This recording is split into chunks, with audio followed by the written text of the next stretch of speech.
Alright guys, we're back with the Kenwood. So this is my friend's radio that he bought. It's in pretty good shape. There's some funny little stains on it here and there. I don't know. It's not mine, so I'm not going to clean them off. But the door is stuck. So we're going to go ahead and pull the cover off of this. And we're going to do a full inspection on this radio.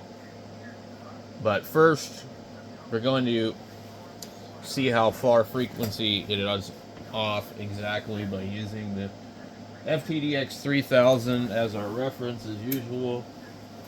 I do have other ways of doing this. I could use the tiny SA spectrum analyzer, but I know where the Kenwood is and I know where the Yaesu is as far as frequency, and I can easily compare the two. The Kenwood does not have band stacking, so if you change it, like say on 10 meters and then you go down to 80, it's going to be a relative of that. The one thing I did notice it does is kind of weird, so if we're up here, so we're on 3.640. If we come down here, sometimes it will go to 160 meters on the 28 button. Yep, see, 1.640. And it'll do that repeatedly. And you push it again and it goes to 28 like it's supposed to. I don't know why. So anyway, let's find a microphone. I have the Kenwood microphone out here. But we're going to use the one that came with it because he's going to want to know if it works or not. And this is a black microphone. And it doesn't have the label. It looks brand new. I would have said it was a Chinese reproduction, but it says made in Japan. Unless they're copying that, and the quality feels pretty damn good. It appears that it's never been used. Although that does look like it's been redone, or possibly Chinese. Kenwood would not have done that. So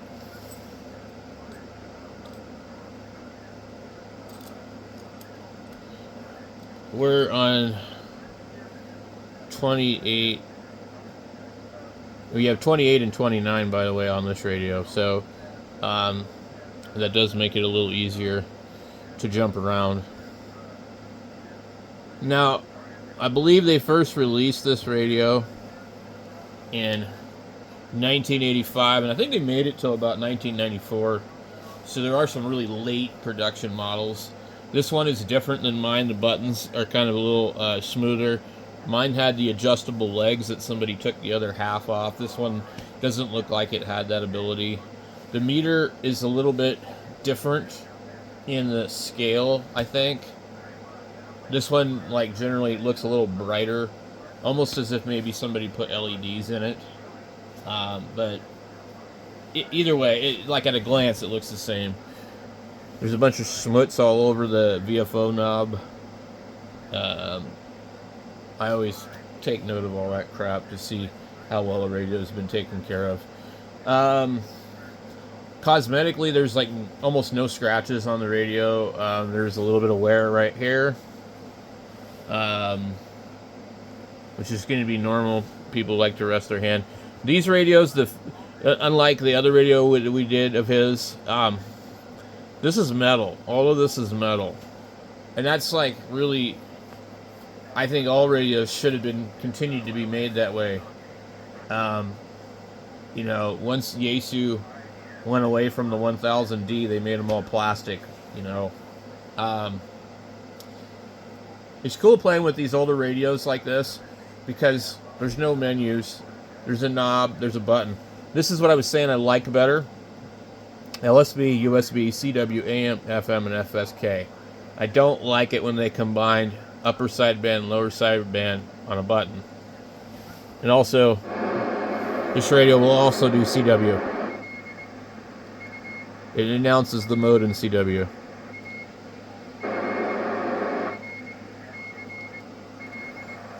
Okay, so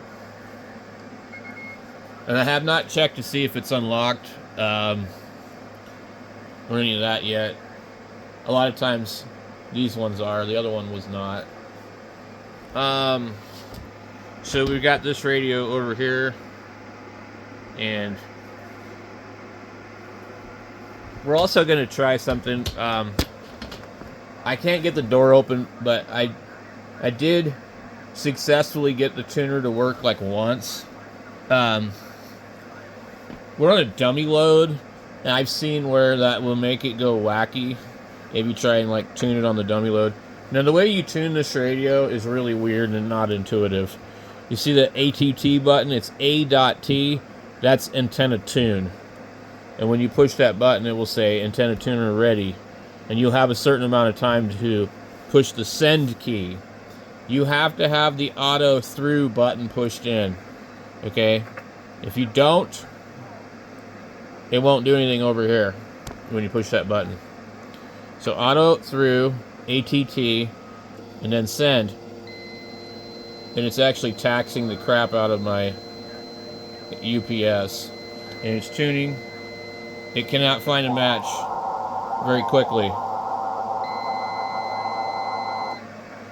So it matched a dummy load on 10 meters. So you see how it really had a hard time matching the dummy load.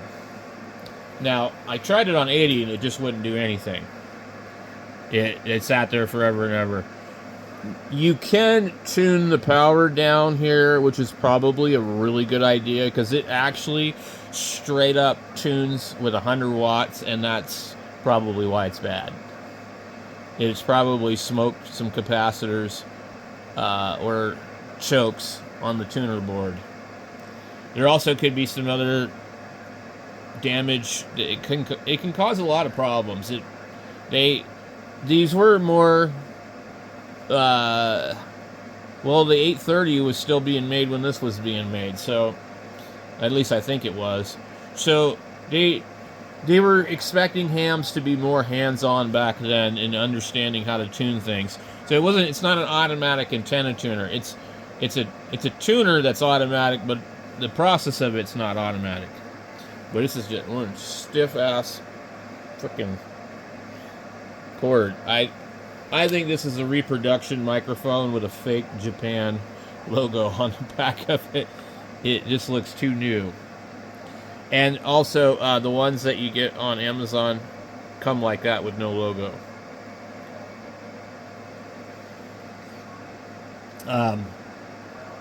Okay, so we're on upper sideband, and do you hear how far we're off? Hello, 1, 2, 3, 4. 1, 2, 3, 4.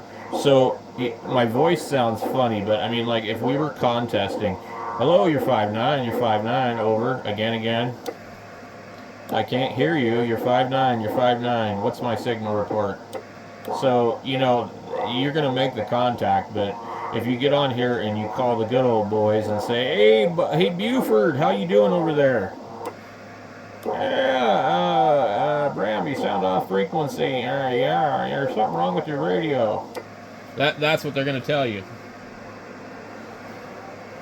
And you sound like you got a clothespin on your nose, man. I don't know what's going on there, buddy. Maybe you better send that radio to Kenwood.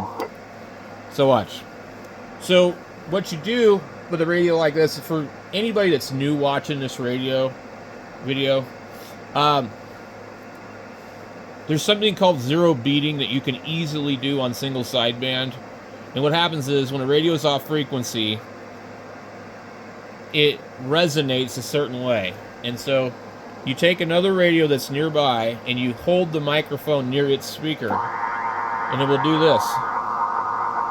You just adjust one of the radios.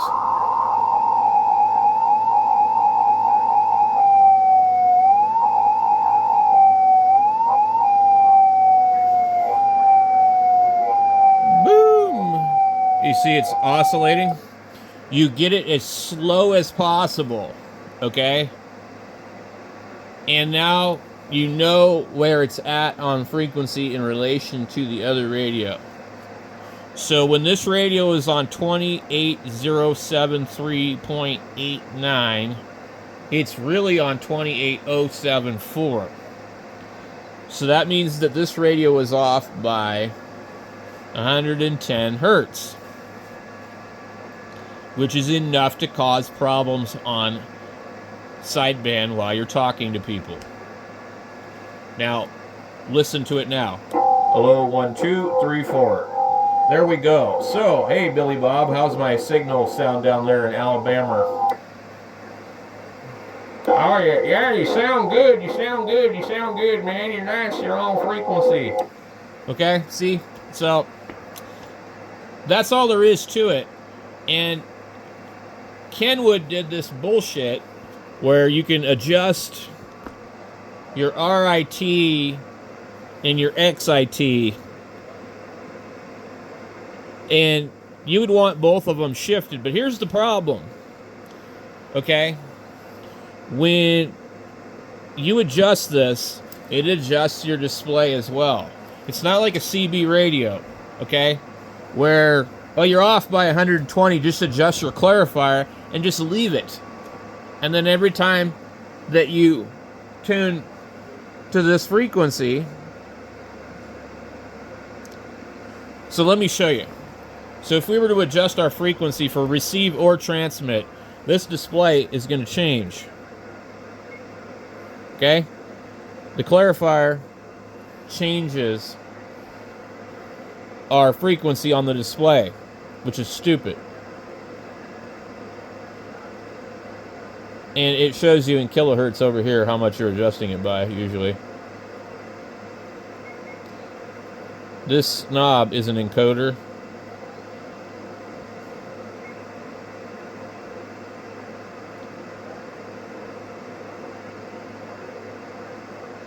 Now, I think it has a fine and coarse on it also.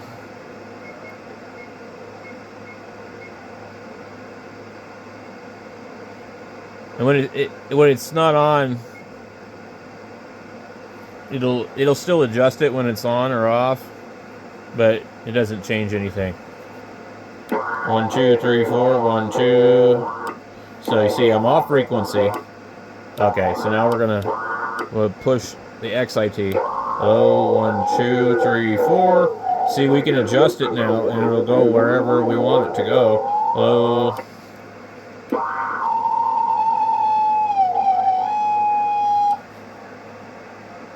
So, on transmit, it actually shows us what we're receiving on this frequency. So everybody's going to sound funny to us. But when we key up, it adjusts and shows where it's shifted from the display. That doesn't tell us what frequency we're transmitting on, because it's off. 1, 2, 3, 4. So 27073.89. But we're not transmitting on that frequency. That's just where the display is happy at. Okay? And if we put the RIT also on, we'll receive on that same frequency that we're transmitting on. And we could just tune through the band and do whatever, right? But, so we hear some guy, and we're like, let's just say he's on 2880. All right, which we're not going to. This is all data, part of the band, CW. We're not really listening on that frequency. Okay? He's not on 2880. He's going to be on 2880.11. So the clarifier is useless in this situation here. So I don't know really why they put a clarifier on these radios in the first place, because if you're off, you just adjust your VFO. So, like we did here, we just adjust the VFO. Okay? We're off frequency. We're not going to use the clarifier to adjust it. It's still going to change our display. We're just going to go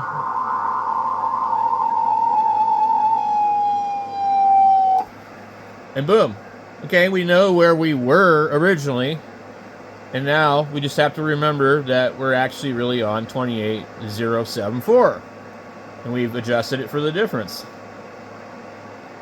So, other companies made radios where the display didn't change, and you could adjust the clarifier to get everything tuned in perfect.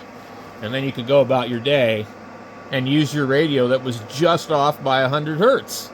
And you would never have to go into the radio and adjust anything. It's beyond me why they did this. So, I just thought I would explain that for anybody that runs into these older radios.